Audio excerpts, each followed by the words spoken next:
Wash light use করেছি এবং পেছনটাতে একটা প্যানেল আমরা ইউজ করেছি যেটা ফুললি সিলভার কালারের ডোকো করা হয়েছে,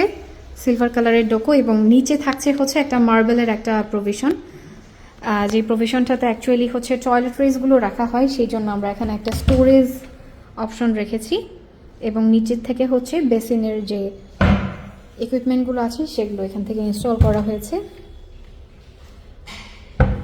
এবং এখানে একটা ড্রয়ার দেওয়া হয়েছে এবং এখানে আমরা হ্যান্ডেলসগুলো ইউজ করেছি সেটা হচ্ছে সবই এখানে আমরা ইম্পোর্টেড হ্যান্ডেল ইউজ করে থাকি। শ্যাডো ইন্টেরিয়র হাউস সবসময় খুবই ভালো মানের হ্যান্ডেল ব্যবহার করে থাকে এবং এই সাইড থেকে হচ্ছে আমাদের ফ্যামিলি লিভিংটা দেখা যাচ্ছে এবং এই দিকটাতে হচ্ছে মেইনলি আমাদের ডাইনিং এরিয়াটা এবং ডাইনিং এরিয়া থাকে, এইটা হচ্ছে আমাদের লিভিং এরিয়া। সো ডাইনিং এবং ফ্যামিলি লিভিং এবং মেইন লিভিংকে আমরা এরকম একটা ফোল্ডিং ডোর দিয়ে পার্ট করেছি এবং এটি হচ্ছে